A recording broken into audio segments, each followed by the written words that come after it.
If Baker Mayfield can't go, it's just Case Keenum. And this was the fear with Garrett Gilbert going down, or rather going down to Dallas earlier in the week, that there just frankly isn't anybody else on the roster. My guess is it'd be Jarvis. I don't know who else it would be. If something I don't got know. to It that could be point. Jarvis, could be Johnny Stanton. There are some people who have played quarterback in their past. You would have said Kadarius Hodge if he were active. He played quarterback in Right. college. So, yeah, that's tough. Look, Baker practiced in full today. He's going to play on Sunday. So this is going to end up being a story that becomes a non-story by Sunday.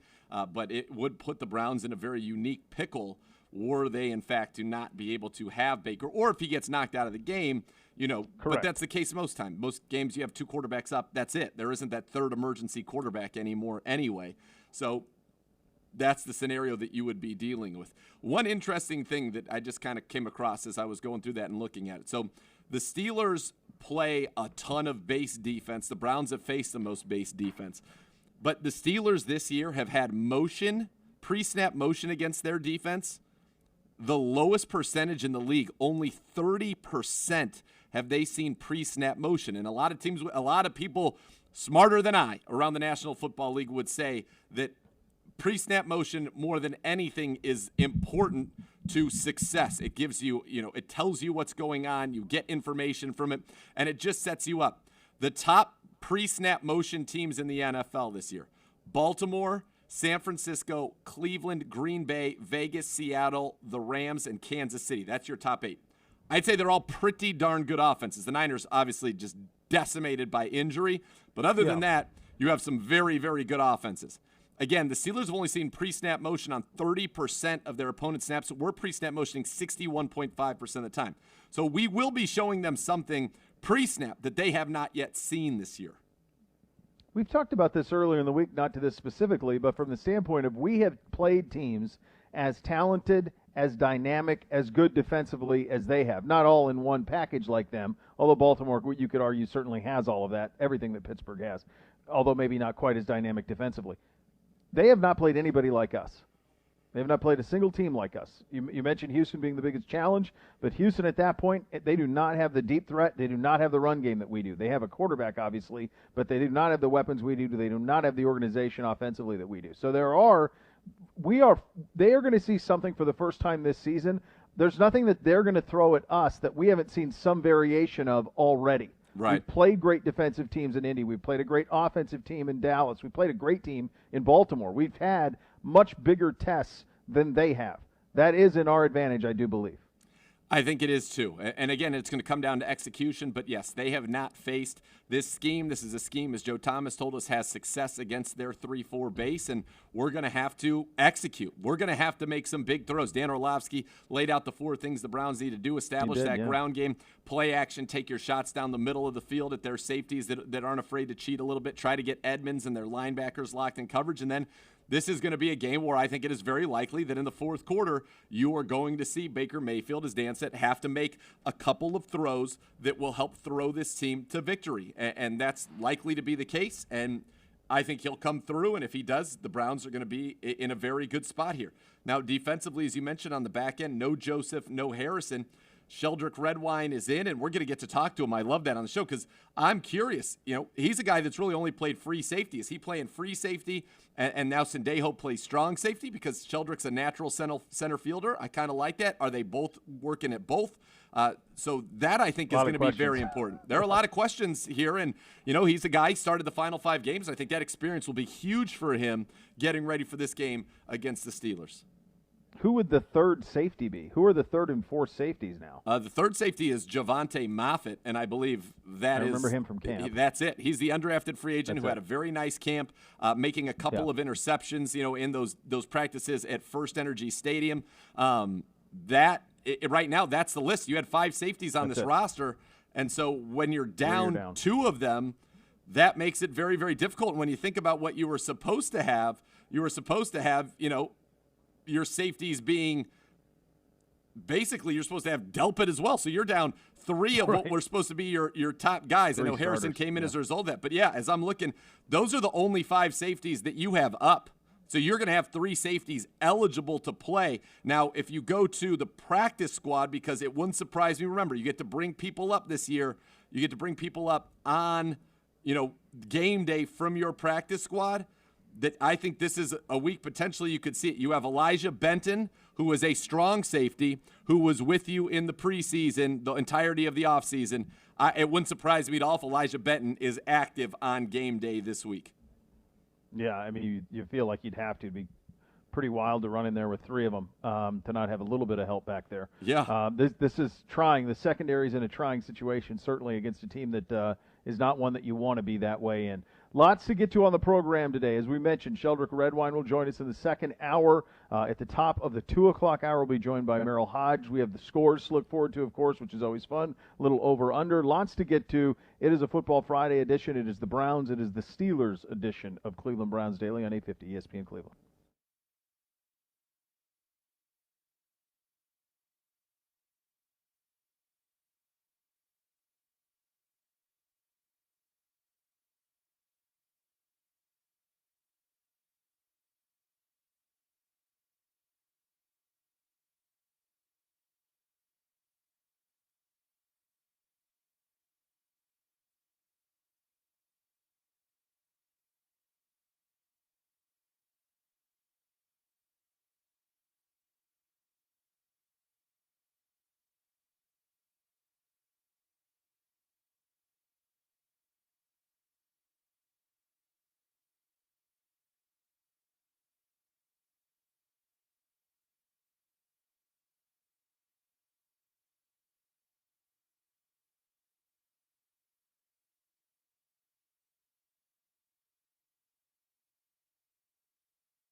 Rumpke Waste Recycling, family-owned and operated since 1932. They've been in business for 87 years, keeping neighborhoods clean and green. Their customers, employees, and communities are all part of the family. Visit rumpke.com to learn more. Everything that we talk about with Bill Callahan also applies to Mike Prefer, one of the best special teams coordinators in the game. His units this season have disappointed, to be the first to tell you, but there is help on the way, and it could come in the way of veterans. Here's Coach Prefer from the podium.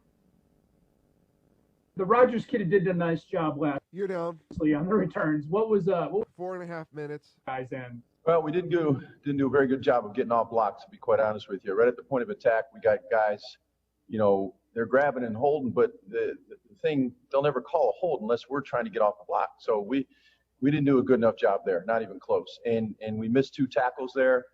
We missed several tackles against him. He's a very good young returner, and they outplayed us on that one play especially, and which is disappointing because I thought we did a really nice job in some other phases. We had 2 huge punts in the fourth quarter. We made all our kicks. We put pressure on them in our field goal block. But to be quite honest, that's the play you remember in a special teams game. Anytime you give up a score, it's unacceptable, especially here in Cleveland. You plan any personnel changes with those groups this week, especially? Absolutely.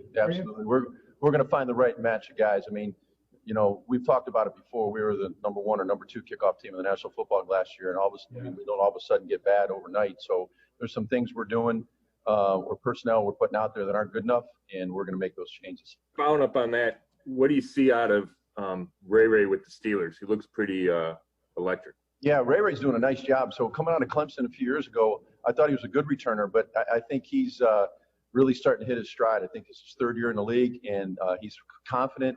He's playing strong. He's not a real big guy, but he can break tackles. He's a very dangerous returner, because anytime that you have a confident returner, he may not be Cordero Patterson, but he is a very, very talented and very confident, aggressive returner right now. And, we've got to do a better job than we've been doing this year. And, you got to, kick him high, kick him far, and we got to cover better. And when you talk about making personnel changes, are there a ton of options available, just given, who's playing full-time on offense and defense and who's, injured? Yeah, anytime you look at the injuries, anytime you look at who's going to start on offense or defense, we have to make adjustments on special teams. And to be quite honest, I'll use Takataki, Tak, for example. He's playing some defense, but he stepped up and played 3 phases the other day and did a nice job. And those are the type of guys we need. That's the type of attitude we need in our locker room. And I think because you give up a big play like that, I got Mac Wilson asking to be on kickoff. I got other guys saying, hey, Preef, use me wherever you need me. And usually that's been the case anyway. And our head coach has done a good job of letting me use players wherever we need them, especially in certain big plays like punt and kickoff. So we've got to do a better job schematically. We got to do a better job of kicking, getting off blocks, and covering and tackling, to be quite honest, and we'll be better. Hey, Coach, can you talk about just how pivotal it was for Jamie to pin them back there at the 4 on that one punt that ultimately led to the safety? Mm-hmm. Yeah, Jamie had been hot and cold this year in the first 4 games, and he really stepped up. He only had the 2 opportunities in the 4th quarter, but one that you mentioned, Mary Kay, was obviously a fair catch that we forced at the 4-yard line. It was a great punt, great job by Tavier being there to force the fair catch. Next play, we got a safety, and that made it a 9-point game. So obviously a really big play. And then he had another one after the kickoff return for a safety. We had a punt from around the plus 50, and we could return it to about the 40, which is a good solid return there. And we punted them down to the 13-yard line. I mean, I think they had a 6-7-yard return. We tackled them at the 13, and it's bad field position, especially when you're up by 9 and in the 4th quarter. So those 2 plays, to me, and all the great job Jamie's doing as a holder, really helped us win that game the other night. Hey, Mike, I was wondering if you could elaborate a little bit on the Mac Wilson thing you just told us. Like, how often do guys come up to ask you to play special teams, and is it about Mac? Usually it's when you're playing really well. They want to be part of something special. But, guys understand. 1 minute. They understand the importance of special teams and field position. And, our kickoff team is our momentum team. We already have them. We just had a pick 6, and the crowd's into it. You're up by 17 points. That's the momentum team. And that's what's so disappointing is we let them back in the game. I mean, that could have been a completely different outcome. Obviously, we won the game. We won by 9, and we did a lot of good things on teams. But you can't give up that play to hurt the momentum. So I think there's a lot of guys that on the sideline 30 would have, Andrew Zendeo is another guy that comes to mind that, those guys are going to jump up and step up when we need them. And like Porter Gustin, who was playing a bunch of D-line, and he stepped up and played a little bit extra for us when we had an injury. So, our locker room was pretty awesome that way. And I've got the support of our coaches and our players, and, we just got to get it cleaned up. 10 seconds, guys. Wish, or because he's coming off the knee, do you have to kind of hold him at bay? No, I mean, he's going to be more involved. Absolutely. Okay. I'm not going to tell you where, but he'll definitely be more involved. Here we go. You're up. All right, good stuff from Coach there. One thing to add, of course, and this is just the way that the business works, when you're pulling guys off of your depth and they're into the starting lineup, that affects special teams incredibly. So when we talk about having just 3 safeties, and you mentioned the 4th that could get called up for Sunday, these are guys who are special teams players. Safeties, corners, linebackers, running backs, receivers, these guys are your core special teams guys. And so Preef's going to have his hands full there trying to make sure that those spots are all shored up for Sunday. Absolutely, and you love to see, Mac Wilson saying, listen, let me help this team out. He's not playing as many snaps as he probably would have had he not suffered that injury early in training camp, and he's saying, let me help out on special teams. Let's make this team better and play better overall. Let me contribute any way I can, and I love that about him. I love that mindset, that attitude. Again, that's that culture you keep talking about that's being built here with the Browns. Yeah, it is. It is. It is.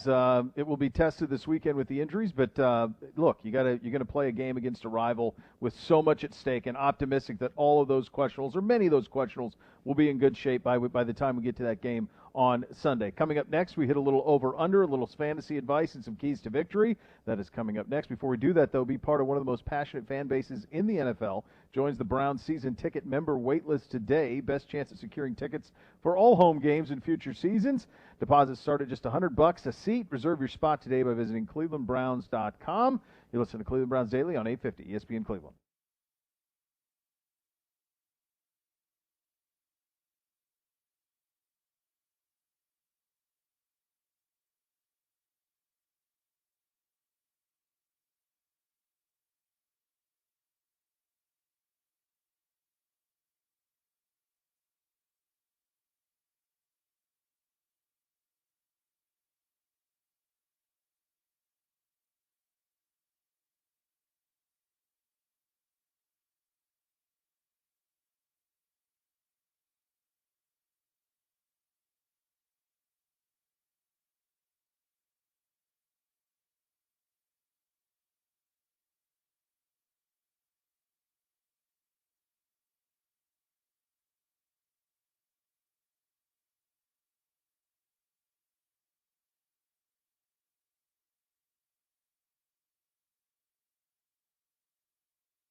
And Beau Bishop here from my great friends at Raising Cane's on game day.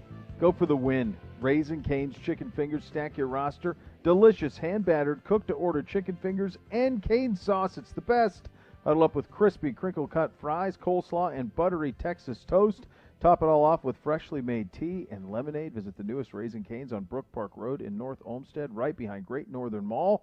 Raising Cane's chicken fingers, one love. All right, time for a little over-under, a little fantasy fun, and a little keys to victory. Let's start with a little over and a little under as we bring on the combatants. Yes. The great Z and Gibby. What happened? What happened last week? It's all right that I'm not great. Gibby, I'm trending up. No, he's trending. Trending up, like he said, trending up. Gibby, for the first time this season, 500. Yes. On the week Telling you. for I'm Gibby. telling you, people. Trending in the right direction. Sadly for Gibby, overall, 9-15. 6 games under 500 on the season, but trending up. Zegura. Boy, I cannot imagine if you handed in this test score to Pedro, how he would handle this. The standard for you is so high. 5-1, 6-0. This is what we've come to expect. And you walk into here while I'm sitting here trying to enjoy my Spumoni and coffee with a 4-2? Nate, not good enough. Not getting into a private school 4-2, Nate. Nate, get the books. Step it up, Nate. Step it up. Yeah, sad. I'm sorry. Dad, I'm sorry. There's a lot of red marks on my paper. I'm sorry. Nate, that red is your blood. It's amazing. How close is that to real? Like you walk in with like an 89.9 or a 91.5 on a test. So not good enough, Nate. So this is a true story. And in reality, Matt Pedro was right. So my senior year of high school, I had gotten early acceptance into Emory. I had like a 4.5 GPA because back then if you took an AP class, it was somehow an A was worth 5, which was stupid. Like we need a consistent scale nonetheless. So right. all A's, doing fine. So that second semester, I'm like, I'm into college. I don't want to take all these AP classes. Like, I want to just chill. Enjoy. Went bananas, ballistic. Now, in retrospect, it got me out a lot of college classes, so I'm happy I did it, but he went bananas. I will say, though, he was pissed at me when my first ever non-A in college at Emory was an A- from the golf coach. You're supposed to get that credit. It's to help the athletes because, like, they're spending time on sports to help bump up their GPA. I might be the first person in the history of Emory where playing a varsity sport hurt my GPA because the coach and I, let's just say, we had different world outlooks. And he did it on purpose. He did it on purpose. That's unbelievable. He stuck it to you. Yeah, an ex-Marine, and he was so proud of it. Wow. He's so happy. He hated my free-loving Where's he now? ways. Not the coach at Of course Emory he did. anymore. I can tell you that. No. Good. Failure. All right, let's get to it, boys. Some over and unders for you this week for the Browns and Steelers.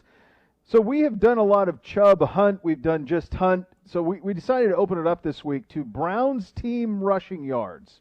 Total team rushing yards for the victory against the Steelers. The number we settled on, 139.5. Over or under? Zegura. All right, so the Steelers are allowing 63 yards rushing per game this season, and I would say when you look at the comps for them, they're kind of like the Colts. In fact, the Colts are number 1 in negative rush yards over expected. The Steelers number 2, the Browns, by the way, number 5, which is very good for us.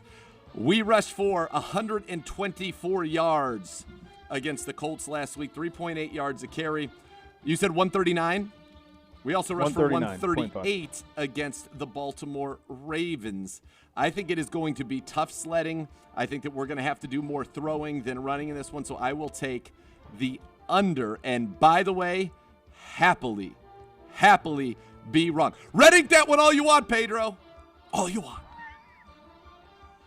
Well, if he's wrong, then I'm wrong, because I'm going under as well. All right, Give under 139.5. You rushed for how many yards against Baltimore, but you had Nick Chubb. 138. Well, he had to chase the game too, boys. Had to chase the game a little bit. Right. Had to chase it a little bit.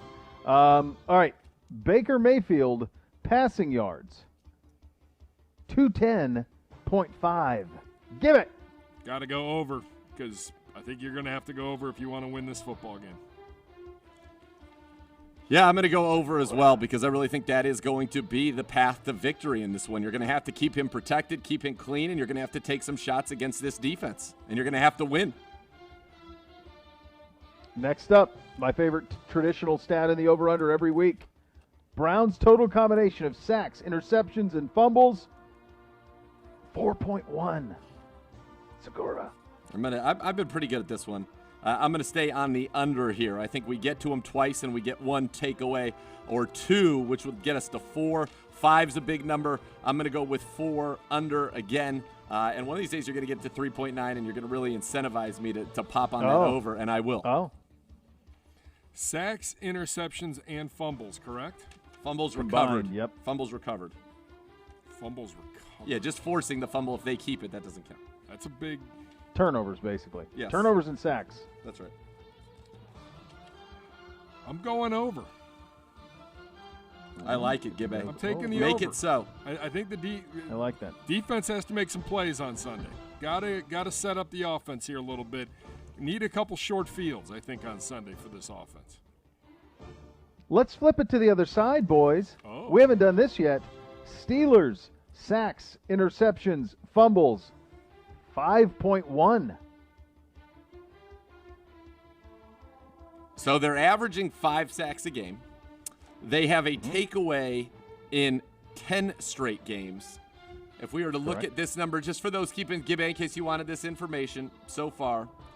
It's good because I was totally winging it. Week 1, they had 3 sacks and 2 interceptions, no fumbles. So they had a total of 5 in week 1. Week 2, they were over. Week 3, they were over. Week 4, they were over. So they've been over this number 3 weeks in a row. But they've never placed an offensive line like that of the Cleveland Browns. God. Under. Browns win. Give it. It's 5.1. Is that what you're putting it at? Yep. 5.1. Yep. Fortunately, I'm going to take the over. I think if that number hits, we are going to have a very difficult time winning this game. Yeah, that's a scary number, the 5. So, all right, just to Big give a little, Ben Roethlisberger. Hold on, let me give a little ahead. quick perspective on our side of this. On our side of this, offensively, we have had, let's see, week 1, 2 sacks, 1 interception, 2 fumbles lost. So week 1 against the Ravens, which was our loss, we would have gone. We hit it. We hit 5 on the dot. Week 2, no sacks, 1 interception, no fumbles lost. So we were at 1. Week 3, the win over the Redskins, 2 sacks, no interceptions, no fumbles lost. Week 4, Dallas, 2 sacks, no interceptions, no fumbles lost. Week 5, 1 sack, 2 interceptions, no fumbles lost. Unders everywhere except for our worst performance. I'm sticking with it. I don't care how good they are. They've never seen anybody like this. They've never seen all the motion. They've never seen a line where you look to the left and you see Jedrick Wills, Joel Bitonio, right down the middle, J.C. Treader, and then the right, Hub. And then out there, Jack Conklin. Never seen it. Big Ben Roethlisberger, over under 259.5 passing yards. Give it. Oof.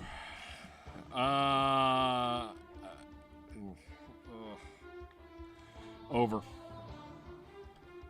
All right, so he's only gone over this number once in 4 games this year. That would have been against the Denver Broncos, 311. He's been 229, 237, 239 so far on the passing yardage for Big Ben. I think this game, I know that people are expecting some kind of a shootout, but I almost think this one gets a little bit more bogged down with the physicality. I'm going to take under 259.5. Finally, gentlemen, over under 50.5 points scored. Zegura. Yeah, I'm taking the under on that. I know that that's I'm sure that is the official number in Vegas. I just think that this game, the physicality of it, I think you're going to try to do. I think both sides might try to squeeze the football a little bit. I think this is going to be more of a defensive struggle. The question is going to be, can our defense hold up and can our offense make enough plays to win? I'm going to go under that number. Under as well. I think that there could be a lot of movement, but it could be a lot of field goals. Could be a lot of kicking. And I think they're going to move the ball back and forth, both teams, but I think getting into the end zone will be easier said than done come Sunday. All right, very good, gentlemen. Good job out of you. We'll let you know how you did next week on just that. Just going Time up, for a little baby. fantasy. That's right, trending up. I'm going down 4-2. Just yeah. Pedro, not pleased. Not pleased. Definitely not taking any girls into your room this week over at the house. Nerd, get out of there. Keep the door open. Little fantasy advice, Z, brought to you by Tito's Handmade Vodka. 3 players to start and the best Browns player to start this weekend. Is that what you're going to do to Bootsy? Are you going to make Bootsy have the door open and then make him fetch you bourbon? Please. Thrive. Live, son. Live. All right. I don't Starts of need the to week. hear it. I don't need to, but just live, brother. Just speaking Have fun up there. Speaking of living, I think they're going to be living in Minnesota this week. I like everybody wearing the purple and yellow. The Vikings, Cousins, stardom. Madison, stardom. Jefferson, stardom. Thielen, stardom. All of them. Get them into your lineups. I think you're going to have a lot of success with that group this week. Some other guys to get into your lineups at the running back position. Myles Gaskin, running the ball. What happened? He's going to go crazy on the Jets. I think he's been a fine fantasy player, PPR stud. If you need a deep PPR sleeper, DeAndre Swift. Is that me trying to speak it into existence for my team that no longer has Dalvin Cook at the ready this week? Maybe. I don't know. I can't confirm or deny that. Another wide receiver for you this week, though, I think going to have a nice game. Devontae Parker. Love Devontae Parker against the Jets. As I mentioned, the 2 guys on the Vikings, and then also Jamison Crowder, 7 catches and more than 100 yards receiving in all 3 games that he's played this year. This guy's only played in 3 games, 22 catches, 335 yards, 2 touchdowns. He's been a stud. He's a legit number 1 fantasy receiver right now. Keep rolling with him. Yep, he is all they have. All right, time to our Keys to Victory, brought to you by University Hospitals, official healthcare partner of your Cleveland Browns. Z, and we'll get into our scores later on in this, but your Keys to Victory for the Browns. Number 1 for you, sir. You got to keep Baker Mayfield operating in a clean pocket. That's got to be priority number 1, and it is for any successful passing game. Keep the quarterback upright and operating from a clean pocket. The Browns have been one of the best this season. 6th best in the NFL, allowing a pressure on just 24.7% of their dropbacks. And Baker in a clean pocket, he's great. 68% completion, 8-to-1 touchdown to interception ratio, and a quarterback rating of 109.2. However, there is no tougher challenge for a line than the Steelers. They lead the league in sacks, sack yards, quarterback hits, quarterback pressure percentage, 49.5. That's right. They're pressuring the quarterback on nearly 50% of the opponent's dropbacks. That is 10% more than the second best team in the NFL. That is an unbelievable stat. Unbelievable. So the Browns, they need to keep Baker Mayfield clean. Number 2, tight coverage near the line of scrimmage against the Pittsburgh passing game. And what do I mean by that? Force Ben Roethlisberger off of his first read. He's been so good getting the ball out quick this year. Leading his career highs in completion percentage, yards per attempt, quarterback rating, touchdown to interception ratio. He's also been the best in the NFL under pressure. He's only been under pressure on 16% of his dropbacks because he's getting out quick. So how do you disrupt him? Make him hold the ball a little bit longer. When he's holding it more than 2.5 seconds, his completion percentage drops to 53.3, his quarterback rating to 78, both of which 6th worst in the NFL. Again, we heard Ben Hartsock use this stat earlier. He's 4 of 18 of passes of more than 20 yards in the air. So force him to hold the ball, give Myles time to get there, and be disruptive up front. And then finally, I think ground supremacy is going to be important to establishing dominance and setting the tone in this game. It's going to be physical. You can run for physical yards that contribute to winning like the Browns did against the Colts. You have the number 1 rush offense in the NFL against the number 2 run defense in the NFL. And then you get into that next-gen stat stuff I was talking about. Rush yards over expectation. The Browns, number 1, 1.5 yards over expectation on every carry. Last week's opponent, the Colts, they were number 1 from defensive rush yards over expectation, -0.9. So that's saying this is what it looks like it should be. Against the Colts, you're going to get about a yard less. Well, the Steelers are right there as well, -0.9. So being able to overcome that, who wins that battle? Who wins that discrepancy in the trenches? That is going to be key. Same when the Steelers, they have been excellent running the football. The Browns, 5th best in the league in that negative category at -0.7 yards per carry. So this is a great strength versus strength matchup. Our pass rush against their pass protection. Their pass rush against our pass protection. Our run blocking against their run D. Their run blocking against our run D. That trenches, that yard of separation is going to go a long way to determining who wins this game.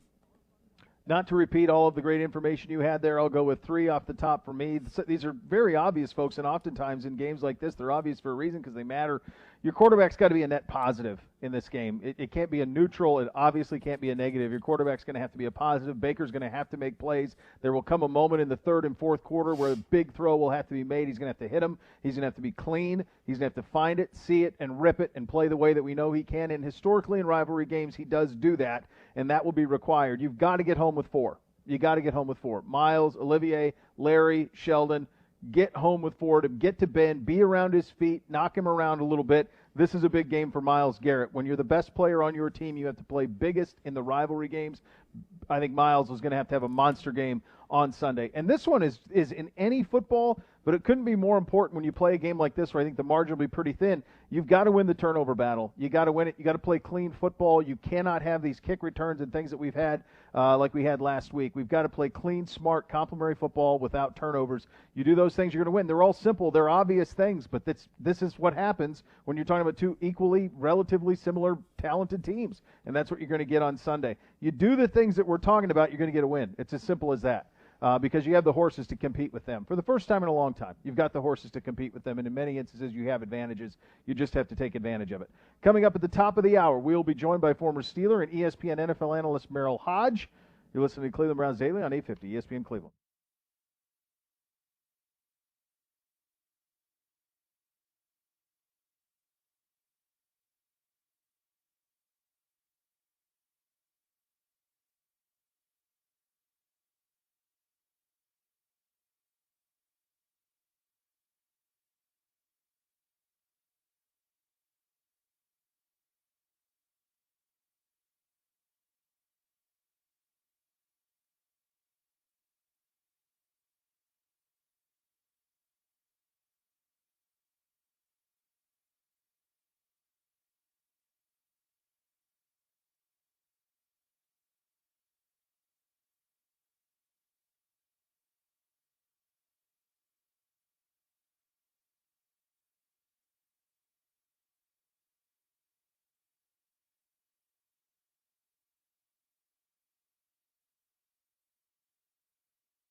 up.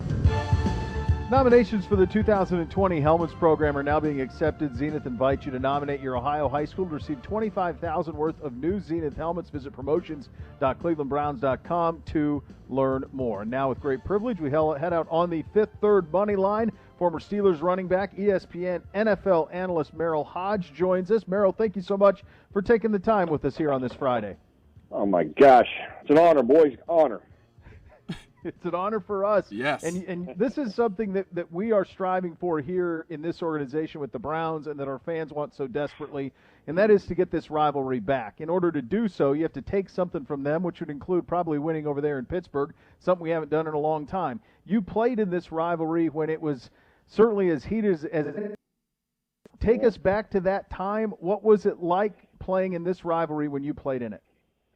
Well, I can tell you this. I'll just use my first experience in 1987. If you remember, we're going on strike that year.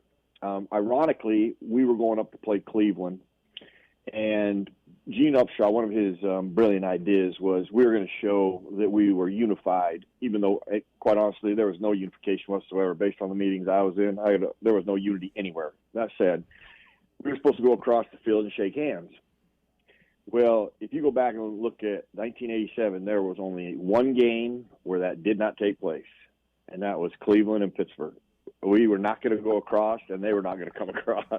And it was like, and there was so much animosity built up to it that, they brought extra security in, and that was when they had the real dog pound, where, everything that under the sky happened down in that end zone, especially in pregame warmups. I remember being down there.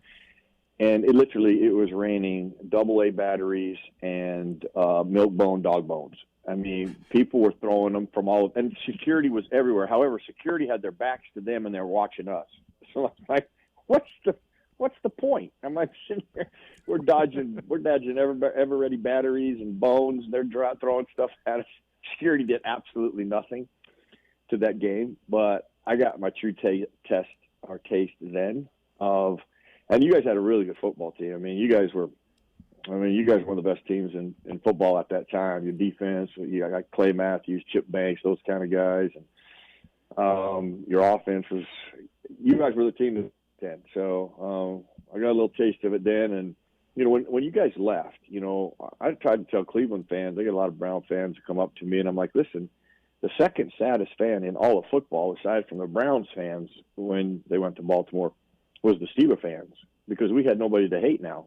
Like, who are we going to hate? That rivalry, it was one of the best in all of football. And, you would listen, when those rivalries get back, listen, the NFL's better when Cleveland's a good football team. The NFL's better when Oakland's a better football team. There's a lot of, franchises, when they're not doing well, that's not good for football, overall. NFL football. So, listen, we want Cleveland to be good. I want Cleveland to be good. I think you guys got a chance. You're on the right upswing. You got a lot of things going in the right direction, and I know this game is a pivotal one for Cleveland, for internally the organization to win in order to keep taking steps in the right direction.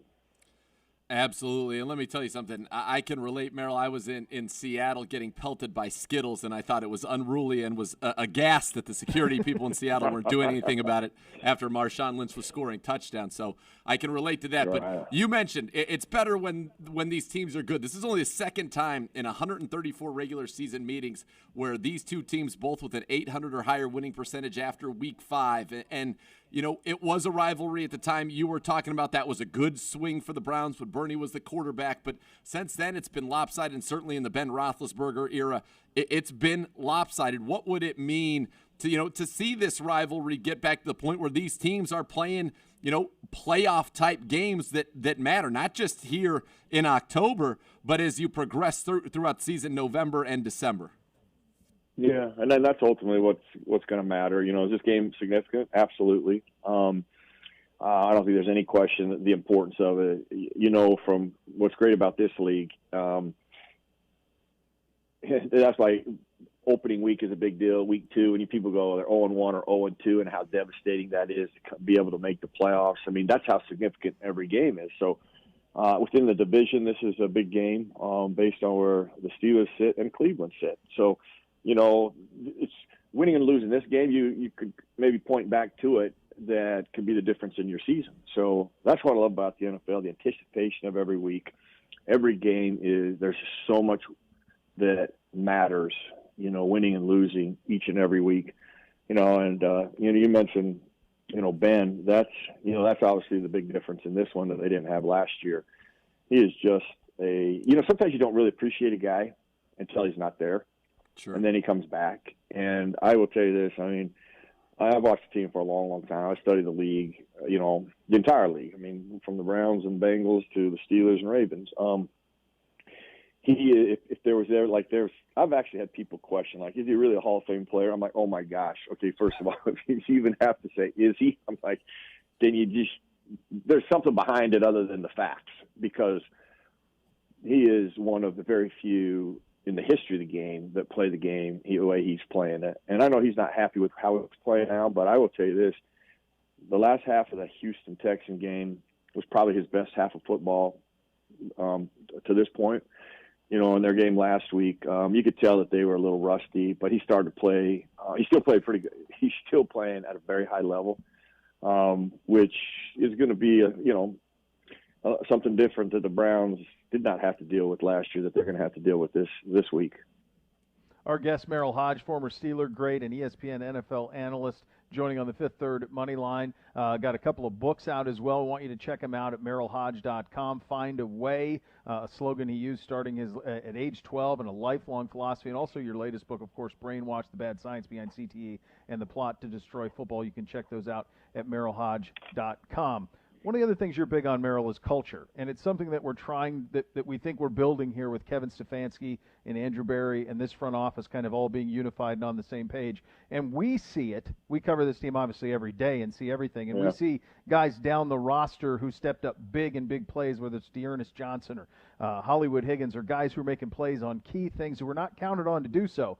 One of the cultures that is great in this league is Pittsburgh, and you're aspiring to be that. And in terms of what you've seen early from the Kevin Stefanski era here in Cleveland, what do you like about it? Well, let's use their offense for an example. I love their offensive philosophy. I think that the way they go about throwing the football, they kind of implemented it more right after the Raven loss, and you've seen a lot of it start in Cincinnati, and you've seen it every week since. I think it's the best phase of their passing attack. I think it's one of the best ways to throw the football is when you use good run action. Now, what people do and analysts do all the time, they say play action all the time, and that is not true. There's play action, which is completely different than run action. And the difference is run action is when your offensive line, everybody's making it look like run, from your offensive line to your back to your quarterback. Play action is just when the back and the quarterback are doing some type of action in the backfield. And there's a big difference. The impact on the defense is big. Then they add, and the only other team that really does this like Cleveland or as much, which this is going to all make sense, is the Packers and Aaron Rodgers with the run boot action. And when they do that run boot action, and here's what I love about it. First of all, you're forcing the defense to filter a lot of things out. All you need is a little bit of hesitation at any level to create a big play. But with the boot action in there, they are not looking for first downs. They're looking for touchdowns. Because the depth of the quarterback and how you freeze everybody at the line of scrimmage and the time that gives that quarterback, instead of doing a double move at 5 yards, you can do it at 15. I think you guys scored a touchdown against Cincinnati doing it this way. But a lot of your big plays have come from that, and they've been really good at that. And to me, I think that is a critical phase of this game that the Steelers will have to deal with and neutralize at some point, because it could be the difference in it, quite honestly, because they do it so well. Because if you look at Baker just from a pocket perspective, he's really kind of been erratic. He really hasn't been that efficient. He's made a lot of bad errant throws. He's given you chances for interceptions, and he hasn't played that consistent. So that's a phase that has I thought, helped them offensively where they are. They commit to the run. They don't deviate from it. And the balance of that with those phases really gives you a chance every weekend or every week to be successful. There isn't just one phase of their team. They got several phases. The one I mentioned, I think, is their most dynamic, which is the run boot action. Meryl, when you have that run boot action, you're going against a 3-4 team like the Pittsburgh Steelers and one that gets after the quarterback but that blitzes. The Browns have run 19 play-action boots on first and second down this year. That's most in the NFL. The Steelers blitz over 50% of the time on first and second downs, most in the NFL. And they blitz a lot with their nickel, Mike Hilton, who has the 3 sacks already this season. How does that impact that play-action boot game? From an offense, what do you have to think about when you know that they're going to be blitzing? Because I imagine if you run it and you're booting into the blitz, you're going to have a lot of real negative plays. So offensively, how does Kevin Stefanski deal with that but still be able to run the things and impose his offense onto the Steelers' defense? Okay, you just set up what makes the NFL so great that no other level of football even comes close to. The schematics of everything that you just mentioned. Now, dialing that up is about tendencies. You know, the Steelers are going to have a lot of tendencies based on formations, placed on the field, and have ideas of where that could happen. Okay, now Cleveland's got to self-evaluate themselves and try to not play into that tendency to give them a beat on when to do it. Okay, so that's that side of it. Well, Cleveland also has tendencies on the Steelers as how they blitz and where they come from. So both teams are going to have to, especially within the division, really be creative and smart in their game plan process of when you target that. Now, to your point, Carson Wentz and the Philadelphia Eagles actually tried that a couple of times. One time, Carson Wentz got sacked because of Hilton. You know, the Steelers really do have some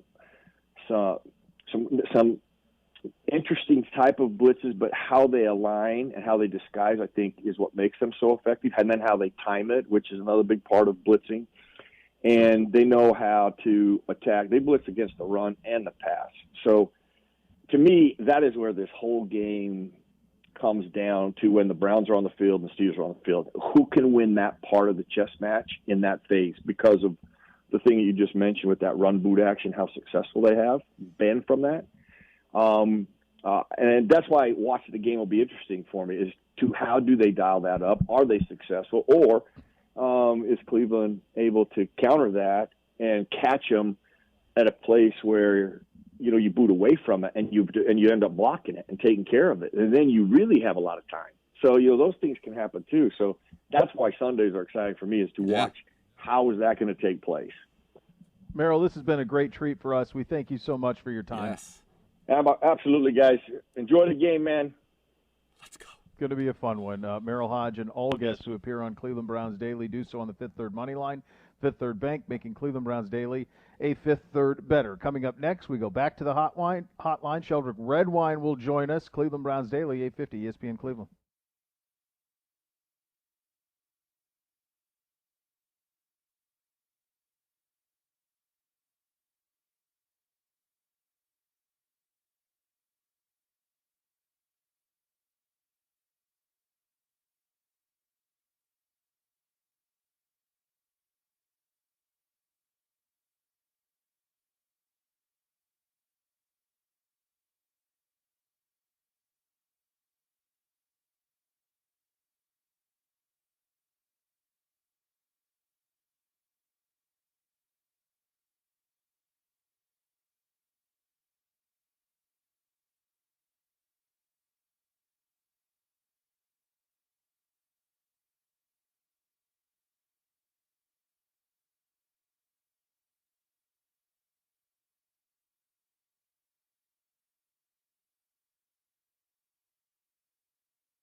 And Beau Bishop here from my great friends at Weather Seal Home Services. They're your go-to for any home improvement need. This month, take advantage of a great roof offer for just $1 down, 7 years, 0% financing. You get the new roof your home needs. Weather in Northeast Ohio, you know it's going to change for the worse soon. Don't be stuck in the cold with that leaky roof. Get it fixed. Get it replaced. Weather Seal. Make your new roof a reality. 1 week. Call 877-351-SEAL or visit weathersealhomeservices.com. This offer ends at the end of the month, October 31st, with approved credit, prior sales excluded. 877-351-SEAL or visit weathersealhomeservices.com. And with that, we head out on the Fifth Third money line and are joined by starting safety Sheldrick Redwine, getting the call this week and coming off of an interception in the game against the Colts. Sheldrick, so great to have you on board. What has this week been like for you as you look at your fellow safeties in the room and wonder who's going to be healthy and who's not, and you getting thrust into action? I mean, it's just, next man up mentality, always. So, I feel comfortable with everybody we have in the room. I think right now, healthy, we have me, Andrew Sandejo, and Javante Moffitt going into the game, but like I said, as next man up, I told Moff, you got to be ready at any time, so that's just the game that we play. So, I'm ready for action, and then just ready to see how this game gonna turn out. Sheldrick, you're one of the guys who helped make the turnover chain famous down at the U. What was it like to get that first takeaway, that first interception in your NFL career last week on your first defensive drive of the season? Right. Man, it was crazy. I still, nighttime, I'm still looking at the ball. I kept the ball. I keep it I got it cased already, I still stare at it, just feeling disbelief, but I'm ready to go out there and I feel like, I'm ready to get more, that feeling, that's a great feeling, to finally get my first one in the NFL, I'm ready to get more. Well, we certainly love to see it. Your first interception coming off of one of the, legendary quarterbacks in the game in Phillip Rivers. This week you'll get another legendary quarterback, Ben Roethlisberger, and it was against the Steelers last year in Week 13 that you made your first career start. And, when you think about last year, I know it's a different defense and all of that, but how valuable looking back on those 5 games that you got to start to close out the season. You faced every team in our division, the Steelers, the Ravens, the Bengals twice. How important and how much did that help you be ready for this assignment this week against Pittsburgh? Oh, huge. I feel like those last couple games, that was huge for me, to get my feet wet, adjust to the speed a little bit.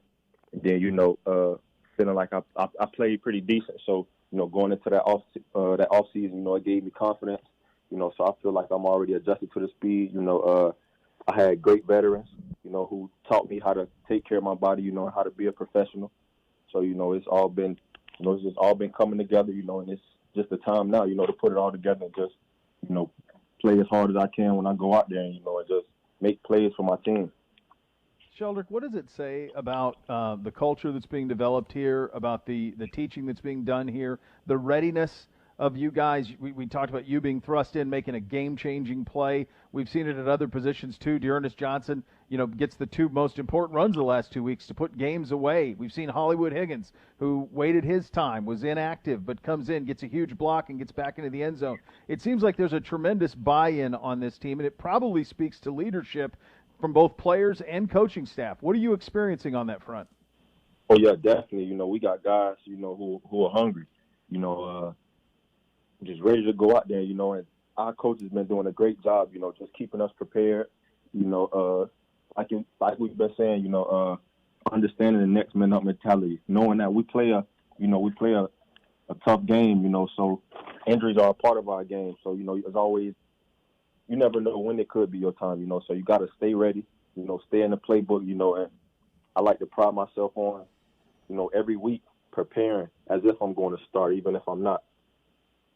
Sheldrick, this offseason, so much has happened in this world with the social justice movement. You being on the social justice leadership council of this team, as head coach Kevin Stefanski appointed you to be on there. So you've been in a leadership position in this team for so many important things. And that's going to doesn't that transition to the field? How is that experience? Being a part of that, we know your history that you shared with everybody in that media availability, which is just so powerful, and what your family has experienced, how that has moved and affected you. But having a head coach who recognizes the importance of that, even in a young second-year player, what did that mean to you, and how has that kind of helped shape you and your role not only on this team but the community of this team?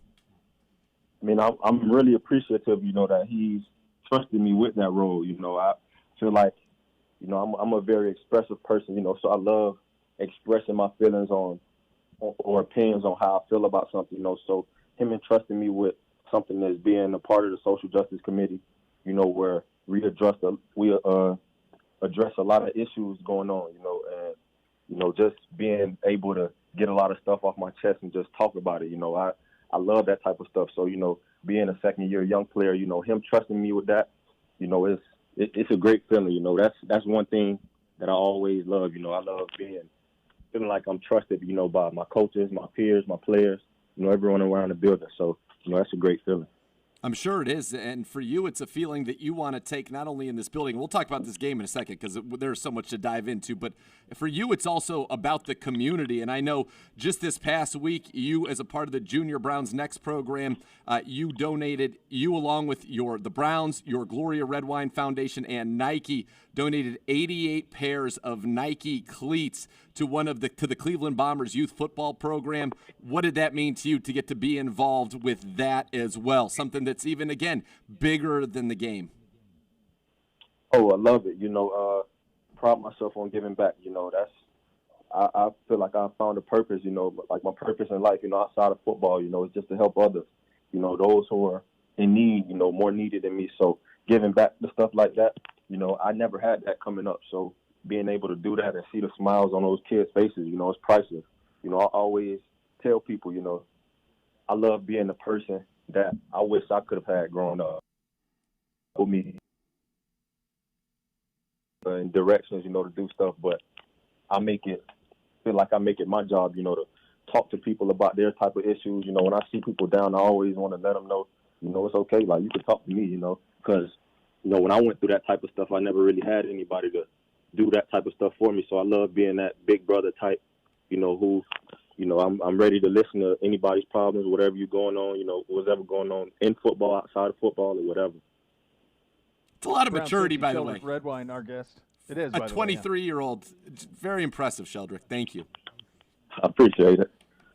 And Sheldrick calling in on the Fifth Third money line. Sheldrick, in terms of this game on Sunday, you mentioned just you, Javonte, and Andrew as safeties that are healthy at this point going into it. What do you anticipate your role being, and are you more comfortable free, strong? How do you see that breaking down on Sunday? I always, prided myself on just being a football player. I'm going into the game at strong safety. I feel comfortable playing strong safety. And, we've had a great week of practice, just preparing. I prepared. I'm trying to, every week, add on in my preparation, try to add little stuff to the game. So, I feel like we did a great week of preparing, as a DB group, and collectively, I feel like we're starting to, even though we got a couple injuries, I feel like you can just feel the chemistry going. Each week you can just feel the chemistry and the comfortability level within the entire DB group. That's why I feel like there's so much trust there. Last week when you came in free safety, Andrew slid down into strong safety, but you guys are interchangeable. Does that give you guys an opportunity to really do some disguising, which is probably something you're going to try to do to get a little bit of an advantage against a quarterback like Ben Roethlisberger? Oh, yeah, definitely. A guy like Ben, who's been in the league so many years, he's seen everything, so anything we can do, to get that type of edge, we got to do it. Sheldrick, when you talk about playing the strong safety role, for those listening, that means you're going to be in certain formations closer to the line of scrimmage, very much involved in run support and physicality, something I know that you enjoy. When you go against this Steelers team, what are some of the challenges you've seen that their offense presents to a defense on tape? Just a tough offense.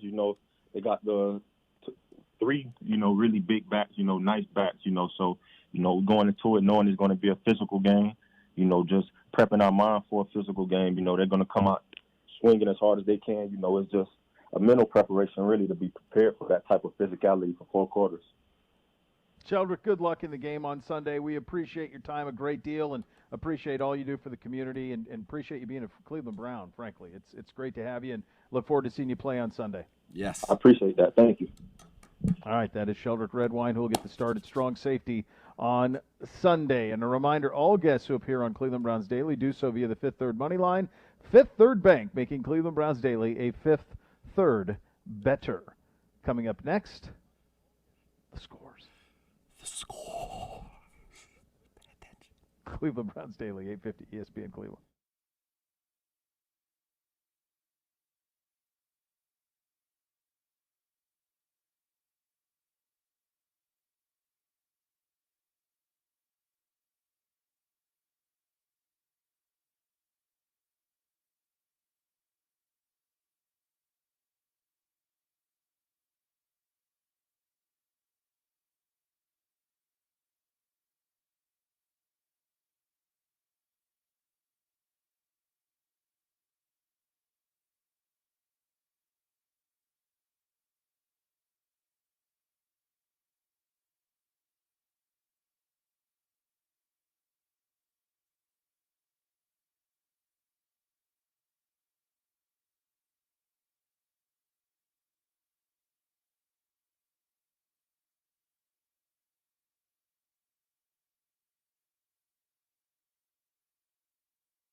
Injuries during childbirth require experienced counsel. Call the lawyers at Elk & Elk for a clear answer as to what happened during your child's birth.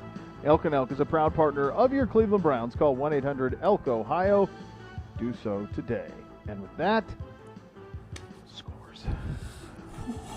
Oh, yes, the scores. Pay attention.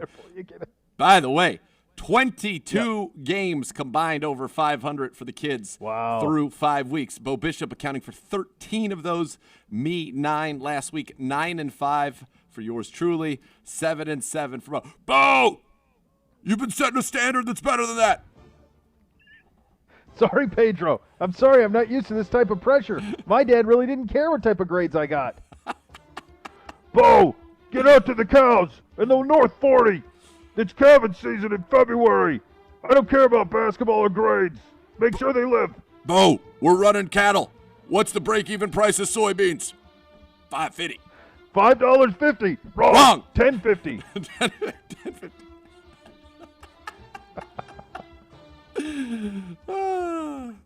You grew up on a farm. You should know this. I'm sorry. I didn't pay attention. I always hated it here. I moved far, far away. I don't even know. I got to get this back on track. All right. Sad thing is I'm going to get clippings. I'm going to get clippings for this. Yeah. No. All right, let's get into it, gentlemen. Week number 6 underway. The first game is a Sunday, 1 o'clock. 0-5 Atlanta, 1-4 Minnesota. Raheem Morris. The new regime starts on a Sunday for the Atlanta Falcons traveling to Minnesota. Zegura, you are up. Well, apparently, starting off the season by saying, I'm not worried about Russell Wilson, gets you a head coaching job in just 5 weeks in the National Football League. Now, typically, I would expect that new coach bump, but I don't see it. They're too decimated in the secondary. The Vikings have been on a roll. We're talking about what they've been doing in terms of, fantasy football. You heard that earlier. I think it continues. Vikings 31, Falcons 24. Bishop. Cole, 2 fake punt touchdowns. Yes. Vikings 38, Atlanta 21. Up next, by the way, we have the other Cole this weekend. We face the other Cole. I know. I can't believe a Cole would go to the Cole. Steelers. Yeah. Can you, when Joe Montana is in the shearling, and just remember the glory of Cole walking off of that plane in Denver in that shearling. What a hero. Yeah, he's missed. We love the Hammer. I got his shirt on. Love him. I wish there were a way that they could both be on the same For them team. both. Both of them. Together. Yes. Hammer could kick. Well, Cody Parkey's done a great job. We have no problems. Yeah, he's done a nice job. He's doing a great job. Great job. Yeah, Keep it don't going. jinx this. Keep it going. All right, up next, the Baltimore Ravens. They are 4-1 on the year. They are traveling to Philly. Philly 1-3-1. If I have that correct, yes, 1-3-1. Bishop, we'll start with you. One of the most two amazing things are contained in this game. Number one, that Philadelphia decided, we don't need to improve at receiver. Let's run it back, even with all the they nobody. Tried. Nobody. They drafted Jalen Reagor in the first round. They tried. It's not working. No, he hasn't played. It's not working. They should have got it figured out more. Baltimore, I'm also shocked that J.K. Dobbins hasn't had more of an impact. His most carries in a game are 7. Yeah. And really not getting a look. It won't matter. Not in this game. Baltimore, big. Baltimore, 31. Philly, 17. Same. The truth is, Gus Edwards has been their best running back so far this year. He really has been. I mean, Gus the Bus is incredible. They haven't quite clicked on offense yet. I wonder if this is a game where they start to get it going just a little bit more. Philly, very vulnerable. More injuries on that Philly offensive line, too. That is not a good situation against the Ravens. And we saw what they did to the Bengals, who could put points on the scoreboard. Yep. All right, up next, the contender or pretender game. Oh, can I interest you in 4-1 Chicago? Yes. Traveling to the surprising 3-2 Carolina Panthers. Fahrenheit and Charlotte will be rocking on a Saturday night. Our good friend Rocco Whalen throwing a little bash, I'm Yes, sure, Rocco. before that one. A little pregame Festivus for the rest of us. Zegura, what say you? Well, first of all, I'm insulted by your opening. Who's surprised about the Carolina Panthers? They made one of the great free agent signings this offseason, bringing in Theodore. And I'm reminded of the chant. Remember 1991, 1992, UNLV? They'd be like, U-N-L-V, UNLV. What I'm saying is T-H-E-O. Don't spell T-H-E-O. Theodore. That's what I'm saying. I didn't know where Theodore, we were a going million. here. Chicago. Who cares? You were going to do the whole Theodore. By the way, I was Way. busy Would've been beating incredible. UNLV. I was a Duke fan, so you gotta do that. Which, by the way, was one of the greatest halftimes of all time when UNLV beat the brakes off of Duke in Denver, and they won by like it was like 100-70. Yeah, that's or right, something Gibby. like that. By 30. And By 30. and I've never Mike forgotten Shish- that. I think Mike you did because you just said I'm a Krzyzewski- Duke fan. We beat UNLV, so you may have forgotten. I blocked that. Mike Krzyzewski was asked what happened to Bobby Hurley. He said Bobby's got the runs. Remember that? Allah Abdelnabi was our center. We got run out of the gym that year. Yes, you did. And Then the we fix broke. was in the next year, so don't take credit for the fix. Look, I feel like every time I have Carolina sorted out, it goes the opposite. So my feeling here is Carolina. I mean, come on. You're at home. It's 1.5. So I say to myself, like Costanza, do the opposite. Carolina, 29. Chicago, 21. Ooh, I like it. Same. Unity. So far, that's what we've got. I love that. I love One of the greatest unity. skits of all time. One of the greatest. It is All right. great. Up next, a nice little 1 o'clock Festivus thanks to false positives in Indianapolis. The Colts are 3-2. The Bengals are 1-3-1. AJ Green having some issues this week. A little disgruntled there. I don't know Hasn't what's been going good. on. Yeah, maybe because you're one step away from the glue factory. Ooh. You know, we'll kind of see how this goes. But Bishop, lead us off. Growing up on a farm, all I of know a how sudden he's serious sea biscuit. That's that unbelievable. is. That's hurtful. Jeez, there's always a dump on every farm, as you know, Zegura. That's right. Listen, the Colts they're very solid. They're very good in the run game. It's going to be a tough game for Mixon, but I do think Cincinnati rebounds from a really poor performance. The Colts win this game 24. Cincinnati 27. 17. Same. Wait a second. Hold on. Run that I back couldn't again remember if I because said 30. I'm totally confused. Cincinnati 17. Colts 24. Got it. So this is one where I feel like there's got to be a little bit of an Irsay effect here. The way that guy is the owner of the Colts took complete charge of the narrative on Twitter himself today. Owned it. I think is tremendous. I think that's worth at least 3 points. And that's why I have the Colts 13 and the Bengals 10. Thanks. All right. We move on. Right now, as of 2:40 p.m. on Friday afternoon, October 16th, Denver is going to play in New England. New England is 2-2. They did have a positive COVID test. They're going back and tracing. There might be a second positive. They're looking that up. Denver is 1-3. They've been trying to play this game for weeks, I feel like. Denver slated to go to New England. Game is still on as of right now. Is it Zegura? Zegura, are you up? Is it your turn? That's right. Yes. All right. Yes, indeed. Indeed, it is me. It is I. And I'll tell you what, I don't know if you guys know the stats about Bill Belichick coming off of consecutive losses after losing the last game by double digits, since 2003. 21-2 straight up, 19-4 against the spread. He is turning this thing into the world's against us with this COVID and everything that's happening. We played without Cam Newton. Gotcha. Gilmore was out of practice. We tried out quarterbacks who, frankly, don't cut the mustard. This one is your Drew lock of the week. Patriots 31, Denver 12. Same. Cam Gilmore by 1 billion. Up next, the inmate game of the week. Lions Jaguars. I take offense to that. There's a much worse game on the schedule. Well, I haven't There is gotten a to it far yet. worse. Don't Two. worry. Yeah, this Two of one's them. not Don't bad. worry. This is a candidate. Yeah. This is for the people. This is the misdemeanor game.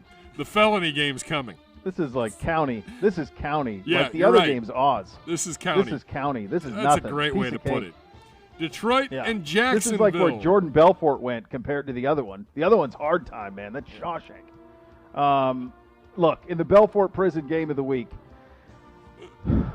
last week, what did I say about Jacksonville and Minshew? I told him to go straight to hell. That's where I told him to go. And it worked.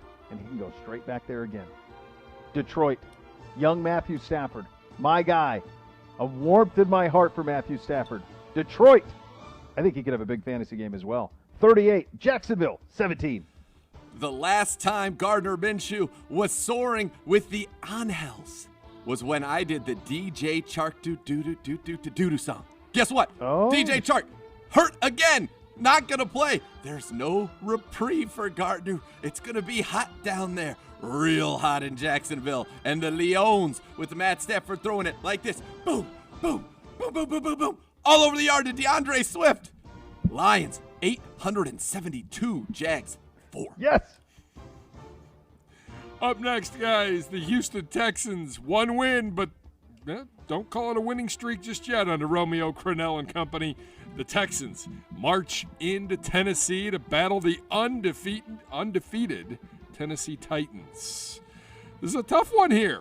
Tough one, kids. I feel like the Titans no, wish they could have not. said to Houston, we'll see you next Tuesday. But they can't. They have to turn it around from a Tuesday right to a Sunday. And Houston with Romeo Crennel getting a little mojo. This could be a letdown. I think everything was so focused on that first game back for the Titans that this one, little bit of a letdown, but they still get it done because Tannehill's good. 26, Houston, 24. Same. Same. What do you mean? right. They're good on Tuesdays. I don't get it. I understand. Yep. Got it. Yep, got it. Moving on. Here's your Shawshank game of the week. What'd I do? Yeah, well, I'm sure we'll talk Guys, about it get your after. room. Keep the door open. Write more essays. Make them perfect. Less words. Washington battling the New York Football Giants. This is bad, right? This is bad, This okay? is about as bad This is bad, okay? as it gets. Coming into this one, Have we- let's see. Washington 1-4, the Giants 0-5. Have we ever had, and I mean, if like this is the inmate game of the week of all, it's as bad as any. It has to be. I mean, there's not a single thing to look forward to here. Nothing. There's not a young quarterback. There's not a young playmakers to watch. It's nothing. It just got nothing. I mean, this is. Do you guys remember the HBO series Oz? I do. You remember this show? Very It was well. terrifying. I enjoyed it. Yeah, but terrifying. Like it left you a little creepy.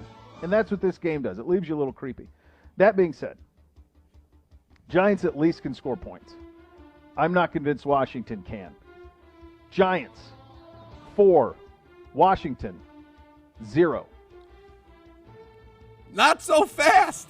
The one thing the Washington football team has is a good defensive line. And I don't know the last time Danny Dimes has actually led them on a touchdown drive. It's been like forever. So I don't know that they can score points. I'm not convinced. This could be one of the games where the Washington football team, WFT, has about 38 sacks in it. Football team, 1. Giants, 0. Up next, we only have 2 4 o'clock games on Sunday. This one is the Jets visiting the Dolphins. What did the league do? Why did we deserve this? Jets, Dolphins, gentlemen. Bishop. I believe it's Z. Let me It tell could you be. something, brother. Ryan Fitzmagic is back, and he's playing well. We told you about Myles Gaskin in the fantasy segment. I just don't know, though. Is this Miami team supposed to be favored by 9.5 against anybody? Well, listen, ask the Jags. Yep, ask the 49ers. Ooh, sorry, Pedro. The Niners got smoked by the Dolphins. That's right. There's gold in them hills, and Fitzmagic knows how to mine it. Look for the big fella. Jasicki over the middle. Dolphins, 30. Jets, 12. Yeah, the Jets, now there's this talk about them with Quentin Williams too. Like they're going to make sure they draft Lawrence. Like that's where they're at this point. They're just going to go on. They're going to go 0-16, and they're going to make sure that they draft Lawrence. They are the worst team in football by a wide margin. And the Fighting Fitzmagics have been incredible. I have no problem with this number. No problem at all. 31-7 Dolphins. Roll. Up next, the 4 o'clock game that everyone will be watching at 4:25. The undefeated Green Bay Packers heading south to Tampa Bay. We'll find out if, Tom Brady knows how to count or not as the Buccaneers welcome the Packers. The Buccaneers 3-2, Packers 4-0. Away we go. Devontae Adams back. That's right. Bye week.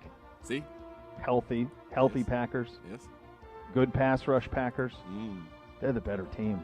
Rodgers takes notes when people say he's not the GOAT. He pays attention to the scores on those things.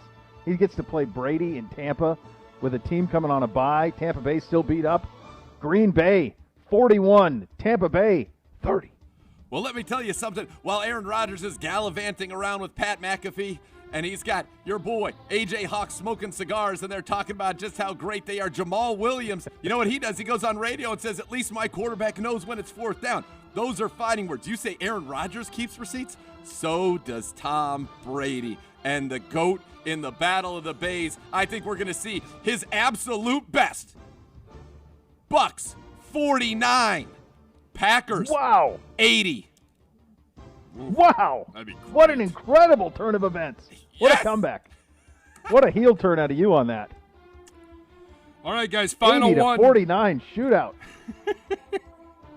Final game, Sunday Night Football. The 49ers counting down to the day that Matt Ryan becomes their quarterback. 49ers playing the Rams. That's right, I said it. The Rams traveling down or traveling up. Is it up or down? Well, your world, nobody knows. Yeah, you're right. The truth is they will be heading north, which is up on most maps. In a Gibby map, that could be lower. Who knows? Rams, 49ers. Rams 4-1. Jared Goff, I'm still not buying it. The 49ers, preparing for life after Jimmy G. Zegura? Gibby, we want to go to the hotline. We're going great to his palatial estate in the Bay Area. Pedro now joining us. Pedro, as we bring you in, just the last couple of weeks and the desperation for your 49ers team, your beloved Niners, sir, are you coping well? I am. I've been going to Dante Robert Winery, and I've been processing about 12 tons of Cabernet grapes. I'm having the time of my life. I'm telling Nate, I got all the wine I need to deal with this terrible 49ers team. Yeah, Nate, I made you bet on him a couple of weeks ago. But, Nate, I released you from your shackles last week. I'm done with this team. They'll never win again. Nate. Rams, Pedro, 30. did you get that TV hung? Hopefully on Saturday, I've got an army of people coming over so that I can continue to have my old electronics like a DVD player hooked up directly to it. I've been told about this streaming movies where you can digitally own a movie forever on Amazon Prime. Sounds suspicious if you ask me. I need my DVD player hooked up on some coax cables. Ram it. $1 billion. Niners, nothing. Same. Did you go that way too? Same? Yep. All right, there you go. 2 games on Monday. Pure joy. Cleveland Browns Daily, 850 ESPN Cleveland.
If your game plan for this season includes buying or selling a home, Howard Hanna Real Estate Services has you covered. Visit howardhanna.com/GoBrowns today. And if you're a sports fan looking for a part-time weekend job, get into the action at First Energy Stadium, home of your Cleveland Browns. Wes is now hiring for part-time event staff and security. Apply online at weshiring.com. Browns, Steelers, Zegura, go! Browns 23, Steelers 20. 30. Cody Parkey with the game winner as Baker makes a huge throw to get us into field goal range late in the fourth quarter, and the Heinz Field curse is no more. It's as much as I've ever wanted an NFL game. Really is. And I realize for this team it's not. It's just one of one. I get it. But for me it is. 10. I want this rivalry reignited at full throat, and hopefully we get that on Sunday. Let's go Brownies, 23-20. I'm down. Let's make it happen. Let's Next go. level coming up next. We'll see you on Monday. Cleveland Browns Daily, 850 ESPN Cleveland.